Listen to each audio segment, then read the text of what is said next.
नमस्कार दोस्तों, मेरा नाम है Rohit Tiwari. Train tracker program में आप सभी लोगों का स्वागत है। दोस्तों, आज हम बात करेंगे भारत में जो बिग कैट्स की प्रजाति है जिसमें चीता भी आता है। इनको अफ्रीका से मंगाया जाता था। उनकी परिस्थिति में थोड़ा सा गिरावट देखी गई है, जैसे कि उनकी जो इकोलॉजिकल सिचुएशन है वो थोड़ी सी डिफिकल्ट है।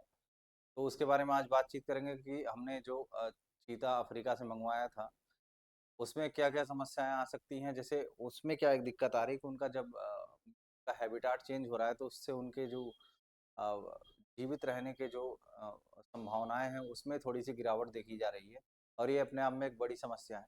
ठीक है? तो आज द हिंदू में छपी एक खबर के अनुसार उसमें एक रिपोर्ट छपी है। उसके बारे में आज बातचीत करेंगे और देखते हैं कि जो इम्पैक्ट पड़ रहा है ट्रांसलोकेशन का, चीताओं के जो ट्रांसलोकेशन हो रहा है अफ्रीका से भारत में, उसके बारे में चलिए समझते हैं क्या हो रहा है। ठीक है, चलिए समझते हैं। देखिए, एक हमने एक न्यूज़ सुनी थी थोड़े दिनों पहले। ये बात अफ्रीका से मंगाए जाने वाले चीतों की है। जब हमने फरवरी 2023 में चीता मंगवाए थे अफ्रीका से, और उससे पहले भी हमने 20 अफ्रीकन चीता मंगवाया था नामीबिया से सितंबर 2022 में। उसके बारे में एक बातचीत करी गई जिसमें ये समझाया गया है कि इनको जब भारत में बुलाया जा गया, उसके बाद से क्या हुआ, इनको जब ट्रांसलोकेट किया गया उसके बाद से भारत में कूनो नेशनल पार्क जो कि मध्य प्रदेश में स्थित है, वहाँ पर इनकी स्थिति में थोड़ी-सी गिरावट देखी गई। यहाँ पर जो इनके रहने लायक सिचुएशन थी वो ठीक नहीं थी। तो इसको अगर आप एथिकल आधार पे भी कह सकते हैं कि अगर कोई ऐसी स्पीशीज़ जो ऑलरेडी एंडेंजर्ड है, संकटग्रस्त है, अगर आप उसका स्थान बदलते हैं तो उसके जीवित रहने का या उसके अस्तित्व के लिए और एक बड़ा खतरा बन सकता है। तो ये अपने आप में एक बड़ी खतरनाक बात हो सकती है। ठीक है? एक नॉन प्रॉफिट ऑर्गेनाइजेशन है जिसने ये स्टडी की है, जिसका नाम है centre for wild life studies. ये भारत का ही एक नॉन प्रॉफिट ऑर्गेनाइजेशन है जो कि बेंगलुरु में स्थित है। इसकी स्थापना 1984 में की गई थी। तो इसमें क्या था, इसने एक रिपोर्ट जारी करी और उसका टाइटल है delineating the environmental justice implication of an experimental cheetah introduction project in India. तो भारत में क्या था, भारत में चीता जो थे उनकी संख्या में बड़ी कमी देखी गई। तो 1970 से ही भारतीय ऐसा प्रयास करता रहा है कि भारत में भी चीता की पॉपुलेशन थोड़ी अच्छी हो। तो इसलिए हमने अलग अलग देशों से चीता को भारत में ट्रांसलोकेट करने का प्रयास किया, उनको अपने देश में मंगाने का प्रयास किया। लेकिन कई बार क्या हुआ कि उनको जब भारत में मंगाया गया तो उसका निगेटिव इम्पैक्ट उनके पॉपुलेशन पर पड़ा। अगर हम चीता के पॉपुलेशन की बात करें तो ये अफ्रीका और ईरान में पाए जाते हैं और वहाँ भी इनकी स्थिति कुछ बहुत अच्छी नहीं है। तो अगर वहाँ से हम उनको भारत मंगा रहे हैं और यहाँ भी अगर सही ढंग से उनको नहीं रखा गया तो हो सकता है कि अफ्रीका में भी इनकी स्थिति और खराब हो जाए, क्योंकि वहाँ भी वल्नरेबल स्थिति में है, इंडेंजर्ड मामला चल रहा है वहाँ पे। ठीक है? तो एक ओवरव्यू इनका है प्रोजेक्ट चीता के बारे में समझिएगा। 20 अफ्रीकन चीता हमने ट्रांसलोकेट किए थे भारत के लिए, जिसमें से हमने 8 नामीबिया से मंगाए थे सितंबर 2022 में, और 12 हमने मंगाया था साउथ अफ्रीका से फरवरी 2023 में। और इनको ट्रांसलोकेट कहाँ किया, मतलब इनको कहाँ लाया गया था? इनको हमने लाया था कूनो नेशनल पार्क, केएनपी जिसको हम शॉर्टकट में बोलते हैं, ये मध्य प्रदेश में स्थित है। तो हमने सोचा कि अगर इनको यहाँ हम ट्रांसलोकेट कर दें, यहाँ इनको बुला दें, तो उससे हमको ये फायदा होगा कि हो सकता है भारत में जो चीता का पॉपुलेशन है वो थोड़ा बेहतर हो सके। ठीक है? लेकिन उसका थोड़ा-सा नुकसान दिखाई पड़ रहा है। तो इस रिपोर्ट में जो पाया गया है उसको बताते हैं। इसमें देखा गया है कि चीता की हाई मोर्टेलिटी रेट देखी गई है। उनकी जो मृत्यु दर है वो थोड़ा हाई देखी गई। हमने एक्सपेक्ट करा था कि इनकी जो सर्वाइवल रेट है वो 85% होगी। लेकिन फिलहाल ये 40-50% तक की इनकी मोर्टेलिटी देखी जा रही है, जो इनका पहला फेज़ है ट्रांसलोकेशन का। तो इससे एक बड़ी चिंता वाली बात देखी जा सकती है। फिर अगर हेल्थ और स्ट्रेस की बात की जाए तो चीता जो है भारत में जो लेकर आए गए, उनमें से 90 जो है वो केमिकल इमोलाइजेशन और फ्रीक्वेंट मेडिकल इंटरवेंशन की जरूरत पड़ी उनको लाने के लिए। देखिए, जो केमिकल इमोलाइजेशन होता है, इमोबिलाइजेशन होता है, इसका मतलब ये होता है जब किसी भी जानवर को हम एक जगह से दूसरी जगह ले जाना चाहते हैं तो उनको केमिकल कोई इंजेक्ट कराकर उनको शरीर में उनको हम इमोबिलाइज कर देते हैं। मतलब ऐसे कह दो कि उनको एक ही जगह रहने के लिए मजबूर कर देते हैं, वो बेबस हो जाते हैं एक ही जगह रहने के लिए, और इससे हम उनको उठा करके कहीं और ले जा सकते हैं। उसी को हम बोलते हैं केमिकल इमोबिलाइजेशन। ठीक है? तो ये भी अगर यूज किया जाए किसी भी जानवर के लिए, वो भी बिग कैट जैसे जानवर के लिए, तो काफी खतरनाक हो सकता है। अब जब हमने अफ्रीका से चीता भारत के लिए मंगवाया, तो अगर हम अफ्रीका की ही बात कर लें तो अफ्रीका में भी चीता का जो पॉपुलेशन है वो कोई बहुत अच्छा नहीं है। वहाँ पे केवल 6500 मेच्योर चीता अभी हैं जंगल में, और वहाँ का जो कंटिन्यूअस ट्रांसलोकेशन हो रहा है दुनिया भर के देशों में, वहाँ से जो चीता ले जाए जा रहे हैं, उससे वहाँ की स्थिति भी अनसस्टेनेबल हो गई है। ठीक है, उनका अस्तित्व भी खतरे में आ चुका है। तो ये अपने आप में बड़ी चिंता की बात कही जा सकती है। अब कुछ महत्वपूर्ण चिंताएं हैं चीता के ट्रांसलोकेशन को लेकर, जिसमें सबसे बड़ी चिंता है एथिकल इशू है। एथिकल इशू का मतलब हुआ कि जो इंडेंजर्ड एनिमल्स हैं, जो एनिमल्स ऑलरेडी संकटग्रस्त स्थिति में हैं, उनको एक जगह से दूसरी जगह लेकर जाना, जो अपने नेचुरल हैबिटाट में रहने वाले एनिमल्स हैं, अगर उनको आप उनके नेचुरल हैबिटाट से ले जा करके कहीं और ले जाएं, तो इससे उनके अस्तित्व को खतरा हो सकता है। और ये अपने आप में एक नैतिक समस्या है। या आप अगर चाहें तो जबरदस्ती उनको लेके आ सकते हैं, लेकिन इससे उनके अस्तित्व पर खतरा पैदा हो सकता है, और इससे इकोलॉजिकल समस्याएं भी आ सकती हैं। ठीक है, एक तो ये है। दूसरा मामला हुआ इकोलॉजिकल सस्टेनेबिलिटी की। जो इकोलॉजिकल सस्टेनेबिलिटी वाला मामला है, उसमें क्या है, अगर हम लगातार अफ्रीकन चीता को ही भारत में ट्रांसलोकेट करते रहे, तो ये इकोलॉजिकली अनसस्टेनेबल हो सकता है। हो सकता है कि जो चीता हम अफ्रीका से भारत मंगाए, वो यहाँ भी टिक ना सके, यहाँ के मौसम में वो सरवाइव ना कर सके। तो इससे क्या नुकसान हो सकता है कि जो अफ्रीका में चीता है, उनकी भी संख्या लगातार घट सकती है। ठीक है, और ये बायोडाइवर्सिटी के लिए बहुत नुकसान कर सकता है। ठीक है, अब इसके लिए क्या सुझाव दिए जा सकते हैं, suggestions for improvement. A more inclusive and participatory approach to conservation involving local communities and considering diverse values। तो ये जो ट्रांसलोकेशन है, या जो चीता के अस्तित्व को बचाने की जो बात करी जा रही है, इसमें हम एक चीज ये कर सकते हैं कि जो लोकल कम्युनिटीज है, जो वहाँ के स्थानीय समुदाय हैं, उनकी मदद लेकर के, उनसे हेल्प लेकर, क्योंकि उनको इनके बारे में बहुत अनुभव रहता है, अगर उनसे हम मदद लें तो हो सकता है इनके अस्तित्व को और बेहतर किया जा सकता है। ठीक है, focus on creating sustainable shared spaces between human and wild life. कई बार आपने सुना होगा कि ह्यूमन और वाइल्ड लाइफ का कॉन्फ्लिक्ट हो जाता है। कई बार आपने देखा होगा जंगली जानवर शहरी एरिया में चले जाते हैं, मानव क्षेत्र में आ जाते हैं।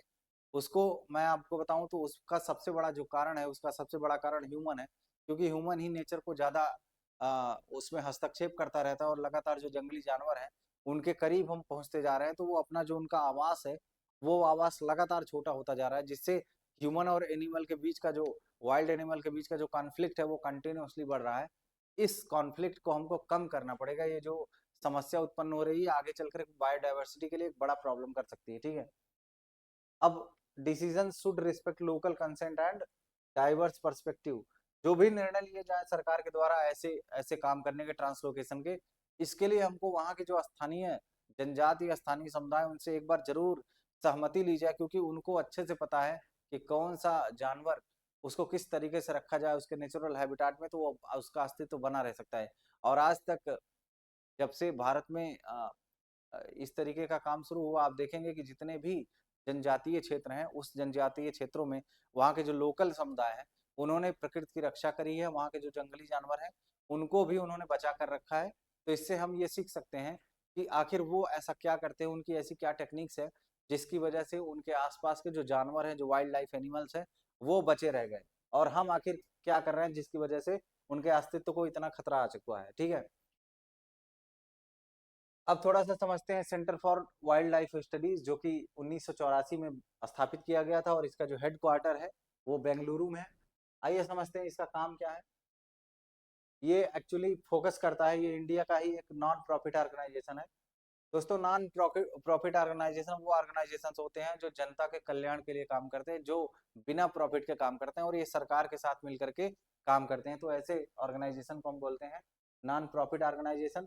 अब ये चूंकि वाइल्ड लाइफ रिसर्च पर फोकस करता है, खास करके जंगली जानवरों पर रिसर्च करता है, उनके कंजर्वेशन पर रिसर्च करता है, और एजुकेशन और पॉलिसी उससे संबंधित, पर्यावरण को बचाने के लिए, जंगली जानवरों को बचाने के लिए जो एजुकेशन है, जो शिक्षा है, और जो पॉलिसी है, सरकार को उसको बनाने में मदद करता है। तो ये इसका बेसिक काम है। और एक बहुत ही विश्व प्रसिद्ध ये एक सेंटर है, जो कि जंगली जानवरों के क्षेत्र में बहुत ही एक महारत हासिल किया हुआ क्षेत्र है। अब ये करता क्या है, CWS का काम क्या है, इसको समझ लीजिए। ये रिसर्च करता है खास करके एडवांस साइंटिफिक नॉलेज भारत के जो जंगली वाइल्ड लाइफ जो है, भारत का जो जंगली जीवन है, उसके बारे में विशेष रिसर्च करने का काम करता है। दूसरा काम करता है ये कि किस तरीके से जो जानवर है, जो वाइल्ड लाइफ है, उसको हम प्रोटेक्ट करें, उनको कंजर्व करें, ये भी एक बड़ा काम करता है। और तीसरा इसका महत्वपूर्ण काम है कि ये राज्य के साथ और सेंट्रल गवर्नमेंट के साथ मिल करके कंजर्वेशन डेवलपमेंट का काम करता है और उससे संबंधित पॉलिसीज बनाने का काम करता है। तो कुल मिलाकर हम ये कह सकते हैं कि ये वाइल्ड लाइफ को बचाने का एक बेहतर प्रयास करता है और ये रिसर्च भी करता है किस तरीके से हम जंगली जानवरों को बचा सकते हैं, और भारत सरकार की मदद भी करता है। ठीक है, तो ये रहा centre for wild life studies. ठीक है, उम्मीद करता हूँ आपको समझ में आया होगा। थोड़ा सा चीता के बारे में समझ लीजिए। देखिए, बेसिकली दो प्रकार के ये प्रजातियां हैं। एक प्रजातियां है जिसको हम बोलते हैं अफ्रीकन चीता। अगर हम इसका आईयूसीएन स्टेटस देखें तो इसका आईयूसीएन स्टेटस है वनरेबल। ठीक है, सुभेद्य है। अगर हम साइट्स का स्टेटस देखें, ये दोनों इंटरनेशनल ऑर्गेनाइजेशन है जो ये दिखाते हैं कि कोई भी जानवर, कोई भी जंगली जानवर किस परिस्थिति में है, क्या उसकी उसके अस्तित्व को खतरा है या वो संकटग्रस्त है। ठीक है, तो अफ्रीकन चीता वनरेबल है और साइट्स के स्टेटस में ये अपेंडिक्स 1 में है। इसका अगर हम डिस्ट्रीब्यूशन देखें वर्ल्ड वाइड तो ये खास करके अफ्रीका में पाया जाता है। जहां पे हम देखें तो ये नॉर्थ वेस्ट अफ्रीका और ईस्ट अफ्रीका तथा सदर्न अफ्रीका में पाया जाता है। इसका हैबिटाट क्या है? इसका डाइवर्स डाइट होता है, बहुत ही विविध प्रकार के ये डाइट्स को अपनाता है, भोजन करता है, इसलिए इसका फूड इनटेक जो है वो थोड़ा सा ज्यादा डाइवर्स है। जैसे एग्जांपल के रूप में ये प्रे करता है, चिंकारा को खाता है, गजीला इत्यादि जानवरों का ये भक्षण करता है। अगर इसकी हम कंपैरिजन करें एशियन चीता से तो ये थोड़ा साइज में बड़ा होता है। ठीक है, एशियाटिक चीता के मुकाबले थोड़ा सा बड़ा होता है और थोड़ा सा ज्यादा इसके बड़े पैर होते हैं और इसकी जो नेक होती है ये ज्यादा बड़ी होती है। अब अगर एशियन चीता की बात करें तो आईयूसीएन स्टेटस इसका क्या है? इसका आईयूसीएन स्टेटस क्रिटिकली इंडेंजर्ड है, मतलब ये काफी खतरे में है, संकटग्रस्त है। और अपेंडिक्स ये 1 में भी ये भी है और अपेंडिक्स 1 में अफ्रीकन चीता भी है। इसका डिस्ट्रीब्यूशन क्या करें, ये थोड़े से ही बचे हैं सिर्फ, ये सिर्फ अफ्रीका सॉरी ईरान में बचे हैं और ईरान में भी ये बहुत कम मात्रा में पाए गए हैं। ठीक है, इनका जो खाने का मैकेनिज्म है, इनका जो फूड इनटेक है वे थोड़ा लिमिटेड होते हैं। जैसे एग्जांपल के रूप में ये चिंकारा और गजेला, ठीक जैसे अफ्रीकन चीता है वैसे इसका भी फूड इनटेक होता है।